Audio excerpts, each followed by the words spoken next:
Assalamualaikum warahmatullahi wabarakatuh. Alhamdulillahilladzi an'ama alaina bi ni'matil imani wal islam. Wassalatu wassalamu ala sayyidina Muhammadin khairil anam wa ala alihi wa sahbihi ala dawam. Amma ba'du, tibtum wa taba mamsyakum wa tabawwa'tum minal jannati manzila. Jamaah rahimakumullah, alhamdulillah pada pagi hari ini kita dipertemukan oleh Allah Subhanahu wa taala di tempat yang mulia ini. Semoga Allah Subhanahu wa taala menjadikan pertemuan ini pertemuan yang diridhoinya. Allah Subhanahu wa taala semoga memudahkan urusan kita, melapangkan rezeki kita, serta membimbing kita dalam kebaikan dan dalam istiqamah, amin ya rabbal alamin. Salawat dan salam kepada Rasulullah sallallahu alaihi wasallam. Allahumma salli ala sayyidina Muhammad wa ala ali sayyidina Muhammad. Semoga kita yang hadir semua mendapatkan syafaat Nabi Muhammad sallallahu alaihi wasallam, yauma la yanfa'u malu wala banun illa man atallaha biqalbin salim. Insyaallah jamaah Masjid Al-Hikmah rahimakumullah, kajian tafsir pada pekan kedua dari bulan ini insyaallah adalah tafsir surah Ar-Rum. Insyaallah tafsir surah Ar-Rum ayat 6, ayat 8 sampai dengan ayat 11 insyaallah.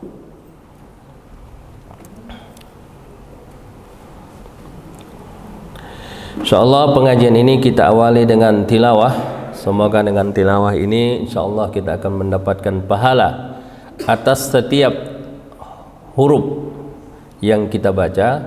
Sebab Rasulullah sallallahu alaihi wasallam bersabda, la aqulu alif lam mim walakin aqulu alif harf wa lamun harf wa mim harf. Jadi baca alif lam saja. Menurut hadis ini kita mendapatkan 30 kebajikan. Ya, insyaallah kalau kita baca dari ayat 8 sampai ayat 11 pahalanya banyak sekali insyaallah. A'udzu billahi minasy syaithanir rajim.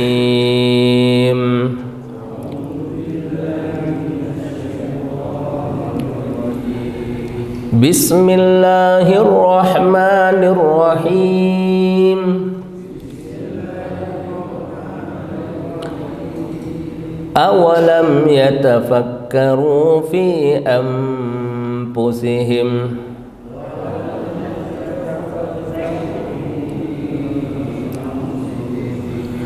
ma khalaqallahu as-samawati wal arda wa ma bainahuma illa bil haqqi wa ajalin musamma.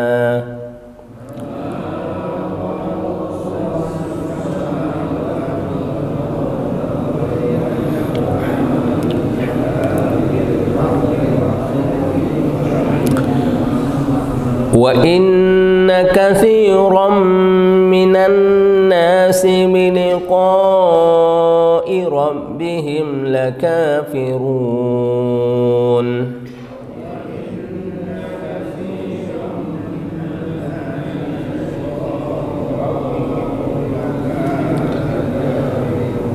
Awalam yasiru fil ardi fayanzuru kaifa kana aqibatul ladina min qablihim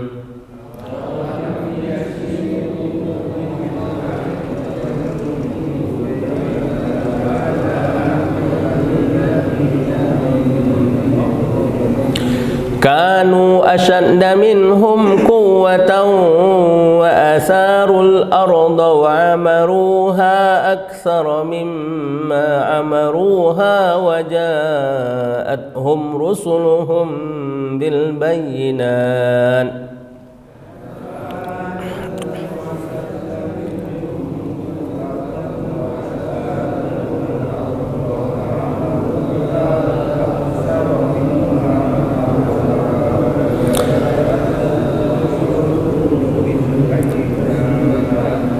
فما كان الله ليظلمهم ولكن كانوا أنفسهم يظلمون.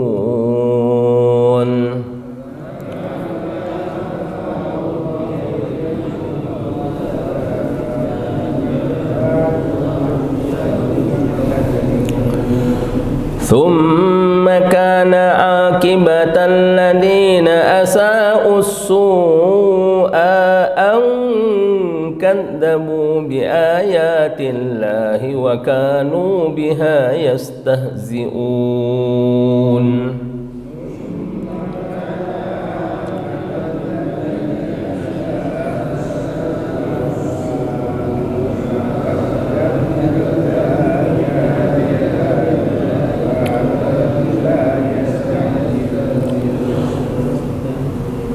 Allahu yabda'ul khalqa thumma yu'iduhu thumma ilaihi turja'un.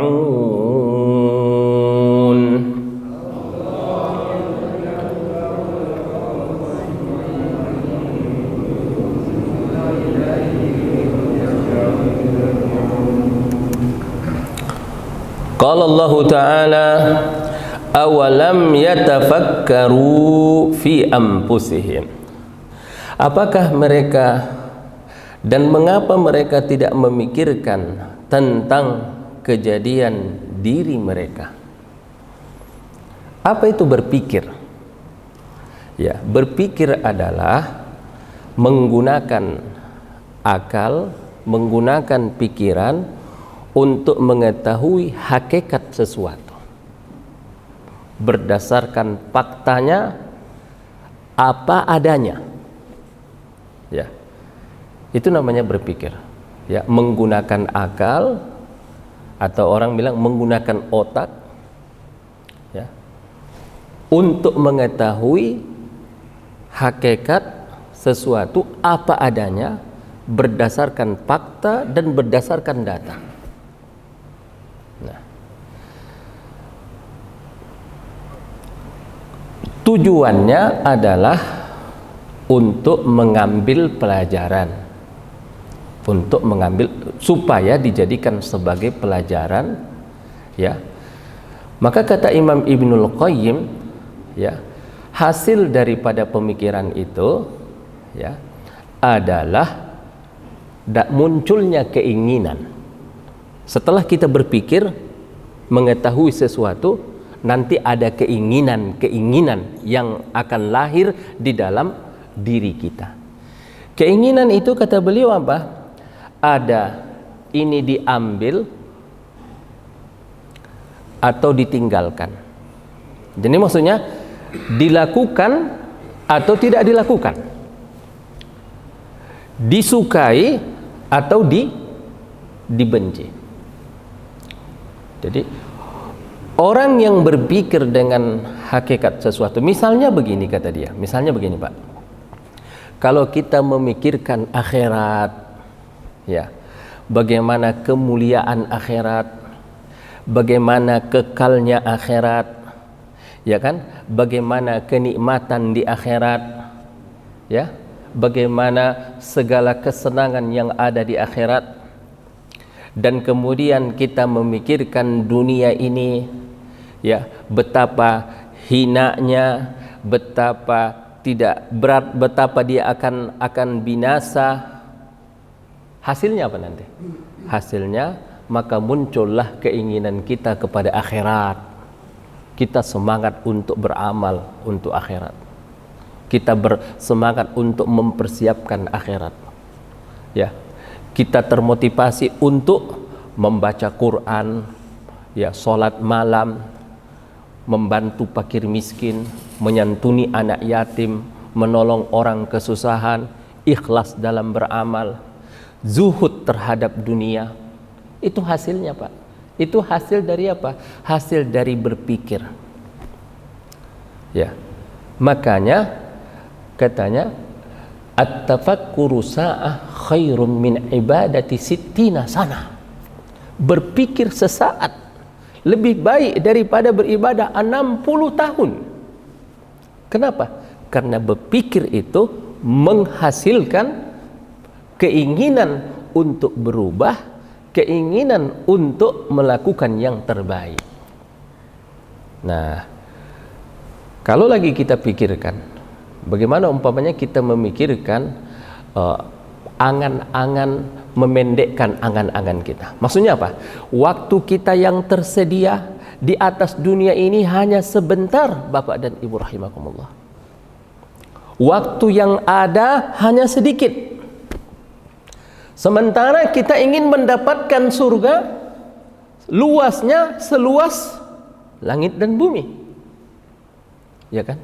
Maka dengan begitu akan muncul di dalam hati kita ingin bersungguh-sungguh dalam beramal, ya, ingin menggunakan waktu sebaik-baiknya, ingin menginvestasikan apa yang kita miliki untuk persiapan kita nanti di hadapan Allah Subhanahu wa taala. Sehingga obsesi kita adalah obsesi akhirat. Tapi kalau kita pikir, alah, saya ini masih hidup 60 tahun lagi, ya, masih hidup 70 tahun lagi, ya udah, kita santai, kita tenang-tenang saja, ya kan? Sehingga kita tidak mau beramal, alah besoklah itu, sedekah besoklah, berbuat baik besoklah. Nah, jamaah rahimakumullah, makanya kita perlu berpikir, ya. Makanya katakan al-fikru qabla ribhan an-na'dumu ba'da khusran. Pikir dahulu pendapatan apa? Sesal kemudian tidak berguna. Maka di sini di ayat ini Allah perintahkan kepada kita, tidakkah mereka memikirkan terhadap diri mereka? Diri kita ini dari ujung rambut sampai ujung kaki. Kita pikirkan apa hasilnya nanti? Betapa yang menciptakannya maha besar, maha agung, maha mulia. Dia adalah Esa, dia adalah satu-satunya, ya kan? Yang harus kita patuhi, yang harus kita taati, yang harus kita ikuti. Harus ke sana, Pak. Ya, karena nanti ahli yang memikirkan tubuh manusia ini banyak juga. Ilmuwan kan memikirkan, Pak. Ya, memikirkan bagaimana tentang persendian, ya kan? Bagaimana tentang darah yang mengalir di tubuh kita, bagaimana tentang apa saja organ yang ada di dalam mata kita ini, bagaimana otak kita ini bekerja. Itu banyak yang memikirkan, ya kan? Tujuannya apa? Tujuannya adalah untuk kepentingan ilmu, untuk kepentingan bisnis, untuk kepentingan hasil dunia. Silakan, bagus itu. Tapi kita memikirkan tentang diri kita ini dari ujung rambut sampai ujung kaki, supaya kita sadar sesadar-sadarnya bahwasanya Allah yang menciptakannya, ya, bahwasanya Dia sendiri yang menciptakannya, ya, bahwasanya Dia maha kuasa, bahwasanya Dia yang selalu merawat dan menjaga kita sampai saat ini, Bapak dan Ibu rahimakumullah. Makanya kalau pikir itu harus dibarengi dengan zikir, Pak. Nggak cukup hanya pikir saja. Orang barat itu berpikirnya luar biasa, ya, berpikir tentang ilmu, apa namanya kalau ilmu tentang tubuh manusia? Ilmu apa, Pak? Ilmu anatomi. Iya, hebat mereka memikirkannya, ya. Apa yang ada di mata ini disebutkan namanya satu persatu, ya. Ada apa istilah-istilah keilmuannya, bagaimana cara bekerjanya, apalagi dokter mengerti betul dia, ya. Ya. Tapi apakah itu menghasilkan ketundukan? Apakah itu menghasilkan ketaatan? Apakah itu menghasilkan raghbah, keinginan untuk beramal soleh? Ya. Kepentingan kita itu, semua pemikiran itu menghasilkan keimanan dan menghasilkan ketakwaan. Ya. Dalam Al-Qur'an, inna fi khalqis samawati wal ardi wa ikhtilafil laili wan nahari la ayatil liulil albab alladzina yadhkuruna Allaha qiyaman wa qu'udan wa 'ala junubihim wa yatafakkaruna fi khalqis samawati wal ard rabbana ma khalaqta hadza batila. Harus sampai kesimpulannya begitu, Pak. Rabbana ma khalaqta hadza batila. Kalau kita perhatikan rambut kita ini, Pak, ada rambut di kepala tumbuh terus itu. Kalau nggak dipotong jadi gondrong, jadi kayak orang gila. Tapi ada juga rambut di alis kita ini sama-sama tumbuh tapi tidak panjang-panjang, Pak, dia. Masya Allah. Ada kuku kita ini tumbuh terus, kemudian dipotong, tapi ada gigi kita juga tumbuh, Pak, ya kan? Itu. Tapi kenapa gigi nggak panjang terus? Kalau panjang terus repot kita. Sekali sebulan harus datang kemana? Ke dokter gigi itu untuk motongkan giginya itu. Ya, subhanallah itu. Ya, manusia itu tumbuh dari umur 1 tahun sampai umur 19 tahun. Coba kalau tumbuh terus, bahaya, Pak. Itu nanti rumahnya apa? Nggak cukup itu. Bisa sampai kalau sampai 60 tahun tumbuh terus, ya. Kalau 20 tahun 1 meter berapa? 1 meter 70. Ya, tambah 20 tahun lagi jadi berapa itu, Pak? 3 meter 40. Tambah 20 tahun lagi jadi berapa? Jadi berapa? 5 meter. Wah, kerepotan kita itu. Tapi Allah bikin tumbuh sampai segitu saja. Subhanallah. Makanya kesimpulannya nanti apa? Rabbana ma khalaqta hadza batila. Ya. Paling nanti kalau dokter bilang, oh itu ada pertumbuhan dari umur 1 tahun sampai katakanlah 19 tahun, 20 tahun. Setelah itu tidak ada lagi. Iya, tapi dia cuma bisa menjelaskan. Tapi siapa yang membuat seperti itu? Ya. Dalam Al-Quran, walladzi khalaqakum min dha'fin, dia menjadikan kamu lemah, thumma ja'ala min ba'di dha'fin quwwah, kemudian dia jadikan setelah lemah kuat, thumma ja'ala min ba'di quwwatin dha'fan wa syaibah, kemudian setelah kuat lalu kamu dijadikannya lemah. Coba, Pak, kalau manusia itu tambah tua tambah kuat,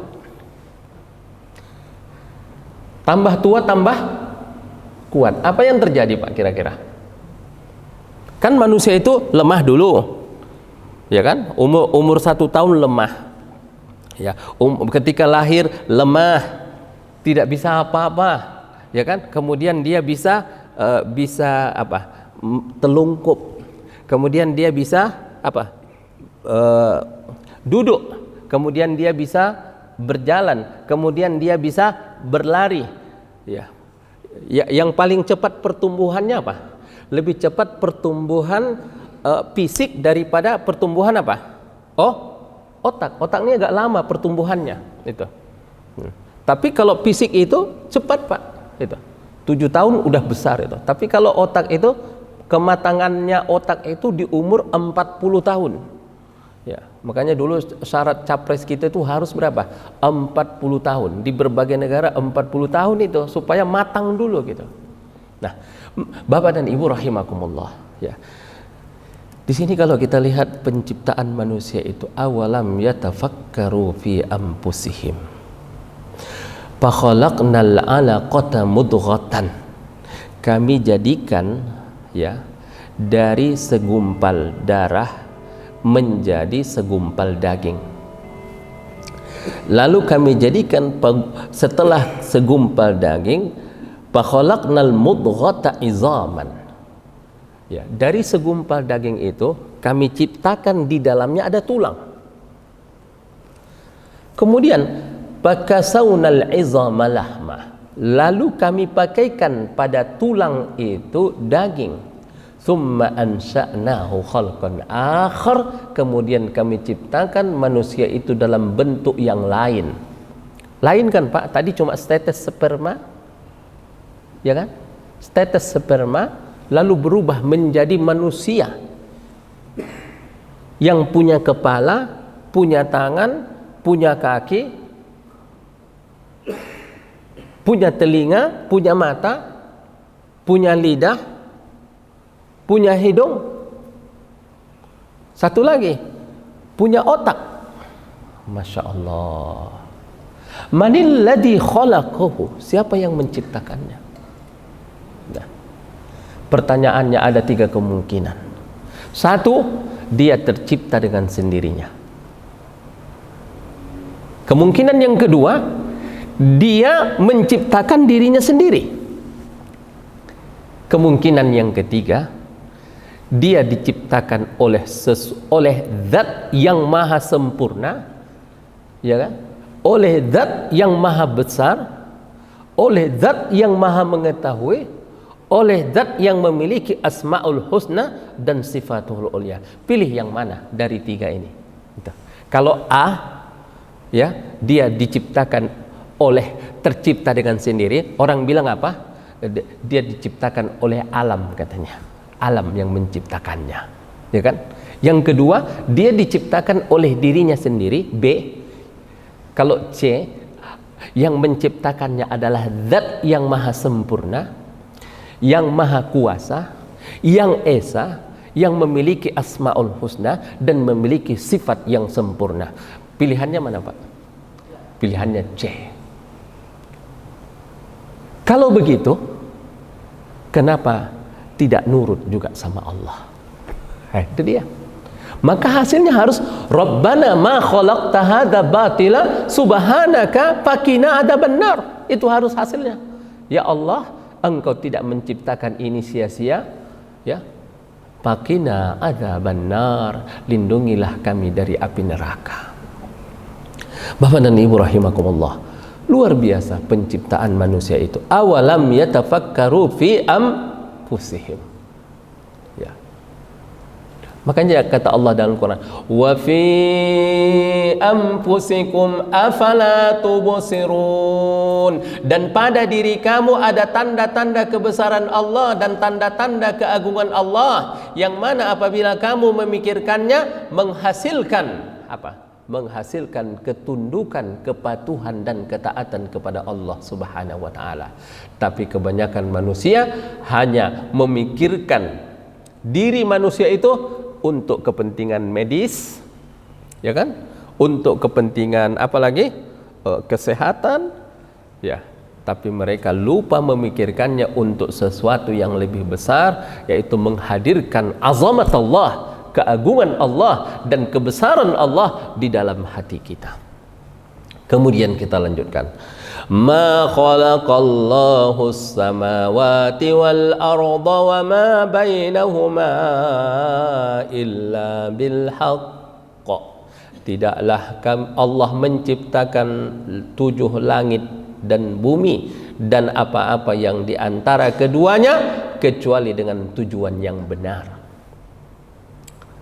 Sekarang setelah kita diajak Allah untuk memikirkan diri, lalu Allah ajak kita untuk memikirkan langit, samawat. Samawat jamak dari samaun.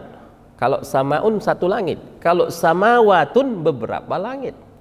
Langit yang pertama, langit yang kedua, langit yang ketiga, langit yang keempat, langit yang kelima, langit yang keenam, langit yang ketujuh. Dari mana kita tahu langit itu 7, Pak? Dari hadis Isra Mi'raj. Ya kan? Kan waktu Nabi Isra Mi'raj, di langit yang pertama bertemu dengan Nabi Adam, di langit yang kedua bertemu dengan Nabi Isa dan Nabi Yahya. Kemudian di langit yang ketiga, langit yang keempat, sampai di langit yang ketujuh bertemu dengan Nabi Ibrahim alaihissalam. Allah menciptakan 7 lapis langit. Dan Allah menciptakan bumi dan apa yang ada di antara langit tadi. Ya, langit itu di sana ada bulan, ada bintang, ada planet, jutaan bintang. Ya, betapa luasnya alam semesta ini. Ya, sampai baru saja ditemukan ada satu bintang itu, untuk kita sampai ke sana perjalanan yang harus ditempuh 4 miliar tahun kecepatan cahaya. supaya sampai ke sana. Padahal kecepatan cahaya itu 1 detik sudah mencapai 300.000 kilometer. Ya, kecepatan mobil kita kan Pak paling maksimal itu 100 kilometer per jam. Ini per jam 100 kilometer. Kecepatan pesawat 1000 kilometer per jam, ya kan? Tapi kecepatan cahaya, sekarang manusia mengukur kecepatan tertinggi itu cuma pakai cahaya, belum ada di atasnya lagi sampai hari ini. Itu kecepatannya berapa? 300.000 kilometer per jam. Kalau itu lewat di depan kita nggak kelihatan itu. Nah, itu supaya sampai kita ke bintang itu perjalanannya 4 miliar tahun baru sampai. Bayangkan betapa luasnya alam semesta ini. Masya Allah ya. Betapa luasnya alam semesta yang diciptakan oleh Allah. Saya ada gambarnya ini. Kalau kita menggunakan teori Big Bang itu, ya, bahwa asal dari penciptaan alam semesta ini adalah sebuah ledakan. Awalam yarau anna Allah khalaqas awalam yarau anna samawati wal arda kanata ratqan fafataqnahuma. Tidakkah mereka melihat bahwa langit dan bumi itu tadinya adalah satu kesatuan, fafataqnahuma, lalu kami ledakkan sehingga terciptalah alam semesta ini. Nah, kemudian alam semesta ini membesar.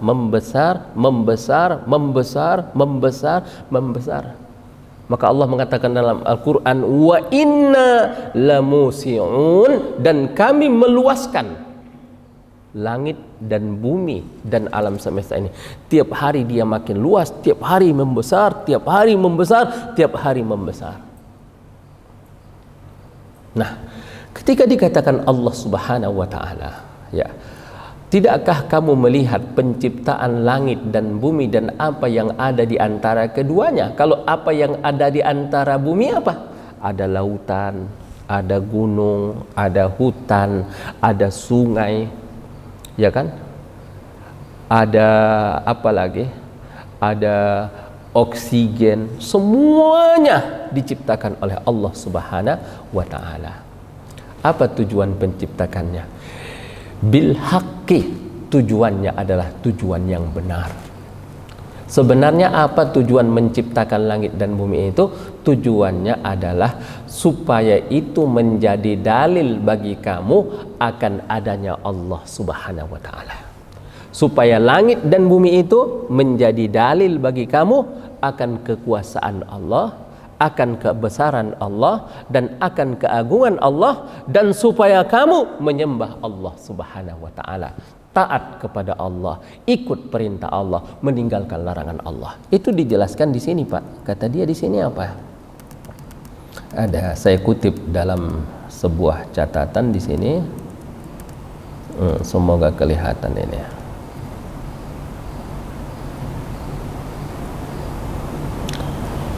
Gini, Al-Quran menjelaskan penciptaan alam semesta, yakni langit dan bumi, bukan hal yang sia-sia atau main-main. Bukan diciptakan tapi tidak ada tujuannya. Penciptaan alam semesta untuk tujuan yang benar. Salah satunya agar manusia menyembah dan mengenal Allah. Jadi Bapak dan Ibu rahimakumullah, langit dan bumi yang begitu dahsyat dan begitu hebat, itu adalah sarana bagi kita untuk mengenal man huwallah, siapa Allah. Ya. Kita kan bisa mengenal Allah itu melalui asmaul husna dan sifat-sifat Allah, tapi tidak cukup. Dan itu harus melalui nabi. Ya, kan kita bisa mengetahui nama Allah, mengetahui sifat Allah melalui siapa? Melalui nabi ataupun melalui wahyu. Tapi kita bisa melihat kebesaran Allah ketika matahari terbit dari timur dan tenggelam di barat. Di situ ada pesan, ini adalah kuasanya Allah. Kadang-kadang Pak, kita itu percayanya gini, yakin itu kuasanya Allah kalau kita lihat Nabi Musa memukulkan tongkatnya ke laut, lalu laut itu terbelah, kemudian menjadi kering. Kita bilang itu, oh subhanallah, Allah subhanallah, itu mukjizat. Tapi tidakkah kita lihat matahari pagi ini terbit di timur, bukankah itu mukjizat? Itu. Siapa yang menggerakkan matahari itu dari barat pergi ke timur, kemudian dari timur pergi ke barat, kekuasaan seperti apa? Tali untuk menariknya itu sebesar apa? Itu. Energi yang digunakan untuk itu segede apa? Itu. Masya Allah, Bapak dan Ibu rahimakumullah. Lautan yang terbentang luas, gunung-gunung ya yang tertancap dengan kokoh di muka bumi ini. Ya. Bumi yang dipenuhi dengan tumbuh-tumbuhan, dipenuhi dengan hutan. Itu semua dalil, Pak. Tujuan utamanya adalah untuk menghadirkan tauhid di dalam hati kita. Kita menyadari bahwa Allah Maha Esa, bahwa Allah Maha Kuasa, bahwa Allah Maha Agung, bahwa Allah Maha Sempurna. Itu tujuannya. Walaupun tujuannya ya supaya kita bisa makan, ya kan? Supaya kita bisa minum, supaya kita bisa bertahan hidup. Ya itu oke. Tapi sebenarnya tujuan terbesarnya kata Allah, ma khalaqnas samawati wal arda wa ma bainahuma illa bil haqqi. Allah tidak menciptakan langit dan bumi kecuali untuk tujuan yang benar. Tujuan besarnya adalah supaya langit dan bumi itu menjadi dalil bagi kamu akan kebesaran Allah dan akan keagungan Allah. Begitu, Pak. Luar biasa kalau kita membaca Al-Quran dan mentadabburi maknanya. Nah, makanya di ayat yang lain ada dikatakan, ya. Apa kata dia sini? Wa yatafakkaruna fi khalqis samawati wal ardi, dan mereka berpikir pada penciptaan langit dan bumi, memikirkan kekuasaan Allah Subhanahu wa taala pada penciptaan langit dan bumi, kemudian mengambil ibrah, mengambil pelajaran dari situ supaya kita ini tunduk patuh dan taat kepada Allah Subhanahu wa taala. Apa katanya? Wa fi kulli syai'in lahu ayah tadullu ala annahu wahid. Dan pada setiap bagian langit dan bumi ini, di situ ada dalil, di situ ada tanda-tanda kebesaran Allah Subhanahu wa taala. Ketika kita melihat matahari, di situ ada ayat Allah. Ketika kita melihat bulan, di situ ada ayat Allah. Ketika kita melihat laut yang terbentang luas, di situ ada ayat Allah. Ketika kita melihat pepohonan, di situ ada ayat Allah. Ketika kita melihat daratan yang begitu luas, gunung-gunung, di situ ada ayat Allah. Bahkan ketika kita melihat diri kita pun, di situ ada ayat Allah Subhanahu wa taala. Bapak dan Ibu rahimakumullah. Maka Allah mengatakan di sini, ayahsabul insanu an yutraka sudah. Apakah manusia menyangka bahwa mereka diciptakan begitu saja, setelah diciptakan ditinggalkan tanpa ada perintah, tanpa ada larangan, tanpa ada nabi yang diutus, tanpa ada kitab suci yang diturunkan? Mustahil. Ya. Allah ciptakan manusia yang dibekali dengan akal, dibekali dengan pikiran, tapi tidak diturun.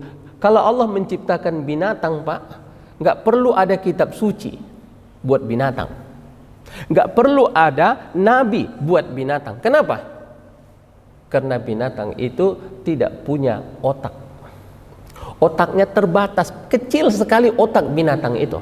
Lihat, Pak, binatang kalau dia mencari makan, dia nggak nyimpan makanannya. Hampir tidak ada binatang yang nyimpan makanannya, kan? Manusia, binatang itu paling yang penting hari itu makan.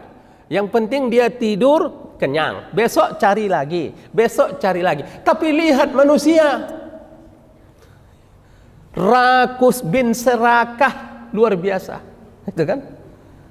Nah, ini kalau tidak diatur rakusnya, serakahnya, wah, ada yang mengumpulkan harta sampai 7 keturunan, sampai 8 keturunan, sampai ini. tidak buat membantu, tidak buat menolong, padahal yang dimakannya cuma berapa. Maka perlu untuk mengatur itu, perlu ada kitab suci dan perlu ada nabi yang diturunkan. Ya, lihat binatang punya rencana jahat atau tidak, Pak? Binatang itu tidak punya rencana jahat, Pak. Umpamanya harimau, dia berkumpul mufakat mereka, kita serang desa ini, kita habisi, rapat. Ada nggak rapatnya itu? Nggak ada. Cuma dia kalau diganggu, dia melawan gitu aja, spontan. Ya. Kalau dikatakanlah kejahatan yang dilakukan oleh binatang itu spontan, Pak. Tapi manusia rapat, kumpul, rencanakan ini.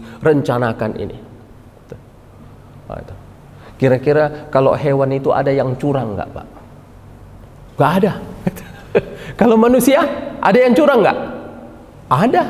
Ada yang merencanakan? Ada. Manusia bisa, tapi hewan tidak bisa. Maka untuk itulah manusia diatur dengan kitab suci. Diatur dengan apa? Diatur dengan nabi-nabi, sampai Allah menurunkan 25 nabi yang wajib kita ketahui. Yang nggak wajib kita ketahui lebih banyak lagi jumlahnya. Sampai Allah menurunkan 4 kitab suci, Taurat, Injil, Zabur, Al-Quran. Kalau tidak, berantakan semuanya. Ayahsabul insanu an yutraka sudah. Kata Imam Syafi'i ketika menafsirkan ayat ini, apakah manusia dibiarkan tanpa ada perintah dan tanpa ada larangan, bebas melakukan apa-apa? Kalau mau bebas melakukan apa-apa, jadilah binatang, jadilah hewan. Ya, hewan itu, Pak, kawin di depan umum dia nggak peduli, Pak. Kemana-mana dia nggak pakai celana, nggak peduli. Kemana-mana dia nggak pakai baju, nggak peduli. Yang penting bagi dia apa? Yakulun, makan, minum, kawin, main. Itu aja kalau hewan.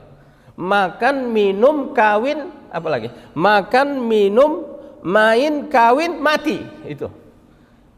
Makanya katakan Allah adalah orang-orang kafir itu ulaika kal an'am. Mereka itu seperti binatang, mirip binatang. Kalau kita kerjaan kita makan, minum, kawin, main, mati, tak ubahnya kita seperti binatang. Tapi kita di dunia ini punya misi, patuh, nurut, ikut, tunduk sama Allah. Dia yang lain Allah menyinggung masalah ini. Allah mengatakan apa dalam Al-Quran? Afahasibtum annama khalaqnakum abathan wa annakum ilayna la turja'un. Apakah kamu menganggap bahwa kami menciptakan kamu ya begitu saja secara main-main, tidak ada aturan? Masya Allah. Itu Pak, lihat dari bayi, kemudian nomor 2, kemudian nomor 3, kemudian nomor 4, kemudian nomor 5, kemudian nomor 6. Masing-masing lihat, kira-kira kita ini nomor berapa, Pak? Ada di sini ada yang nomor 8, ada nggak nomor 8 di sini? Ada yang nomor 10, ada. Nomor 11 banyak, Pak. Nomor 12 ada. Setelah nomor 12 ini kita kemana? Masya Allah, Bapak dan Ibu rahimakumullah. Tak kita sadari rupanya kita udah nomor 12 ini. Tuh. Gitu. Laitas syababu ya'udu yauman, katanya. Andai kata masa muda kembali lagi, nggak akan kembali, Pak. Ya, nggak akan kembali muda, nggak ada. Tapi kata orang apa? Umur itu hanya angka-angka saja. Ya, biarkan fisik ini tua, tapi jiwa tetap jiwa muda. Nah, itu dia, supaya semangat beramal, supaya semangat berjihad, supaya semangat berdakwah, supaya semangat memberikan kontribusi terbaik bangsa dan negara. Ma khalaqallahu as-samawati wal arda wa ma bainahuma illa bil haqq. Tidaklah Allah menciptakan langit dan bumi dan apa-apa yang di antara keduanya kecuali untuk tujuan yang benar. Apa tujuan itu? liyabluwakum ayyukum ahsanu amala, untuk mengetahui siapa yang paling baik amalnya. Tujuannya itu, Pak. Ya. Maksudnya setelah kita mendalilkan tadi adanya Allah, keagungan Allah, keesaan Allah, kesempurnaan Allah dari langit, bumi dan apa yang di antara keduanya, maka setelah itu beramal, kemudian dilihat siapa yang terbaik amalnya, fastabiqul khairat, berlomba-lomba dalam kebaikan. Satu lagi kata Allah apa? Wa ajalim musamma.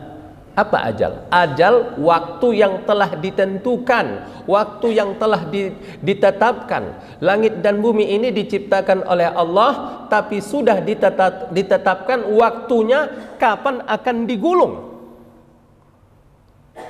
Ya, kapan akan diselesaikan? Ibarat satu universitas mengadakan ujian ujian penerimaan, karena ruangannya nggak cukup, dipasang tenda, Pak, tenda besar, ya, untuk ujian. Ya. Setelah ujian itu tenda diapakan, Pak? Hah? Tenda itu diapakan? Dibongkar semua. Kenapa? Karena tujuannya udah selesai. Kalau tujuan ujian manusia di atas muka bumi ini sudah selesai, bumi ini mau diapakan? Dibinasakan, Pak, dihancurkan oleh Allah Subhanahu wa taala.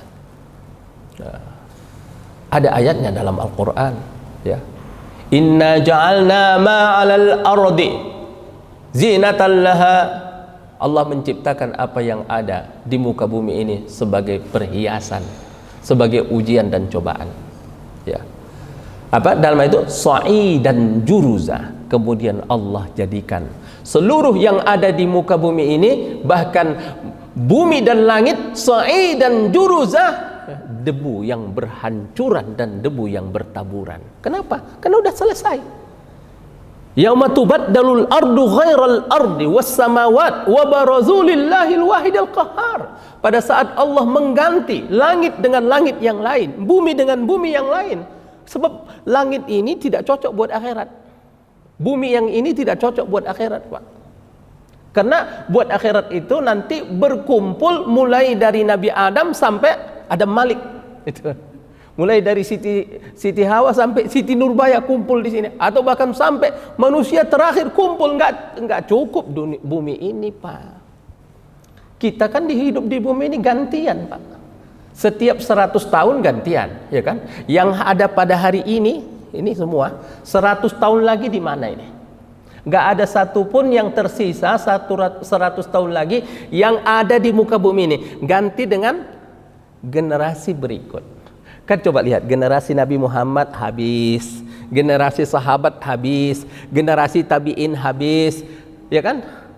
Generasi siapa lagi? Bani Umayyah habis, generasi Bani Abbasiyah habis, generasi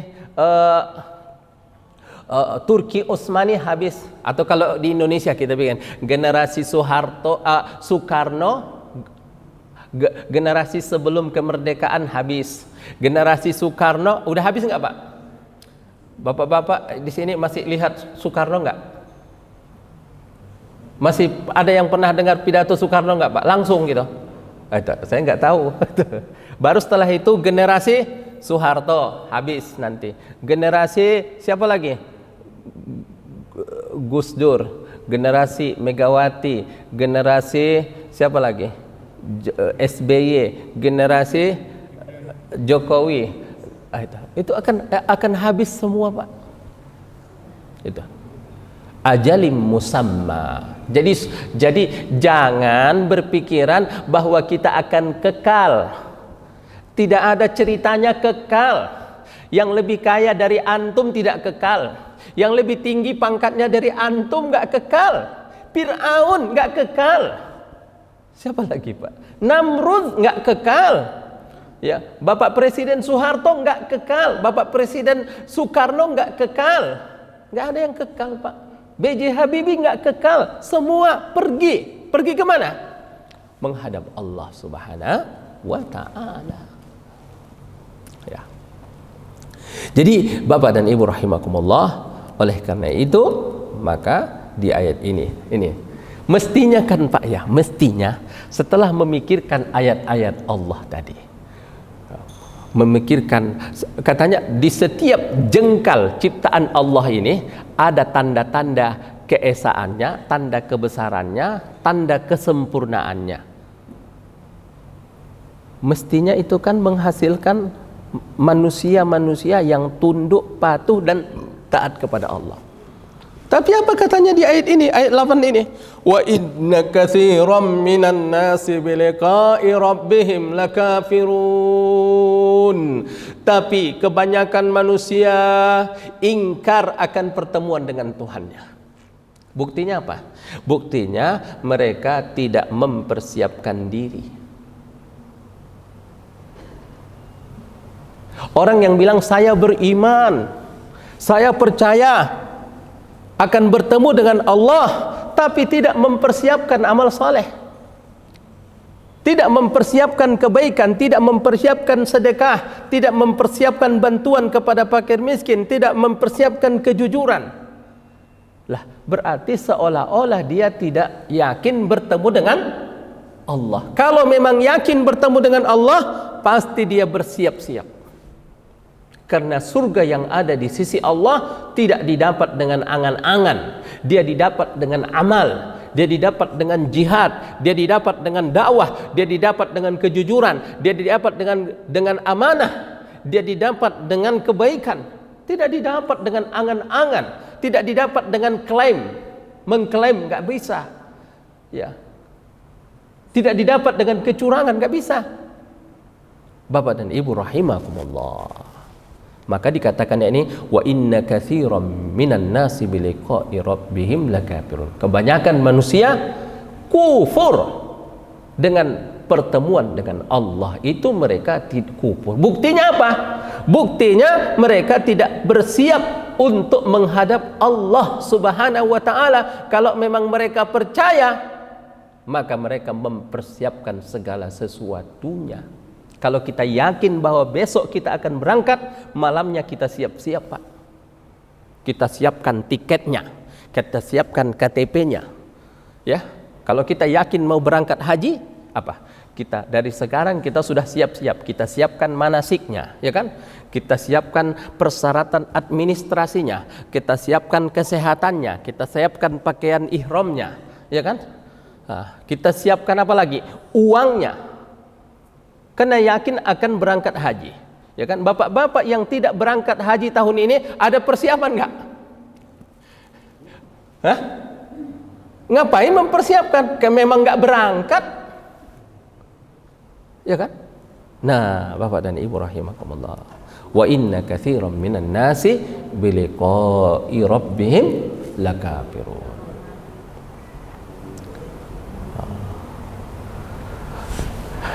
Itu suruk udah masuk waktu Pak ya, ya.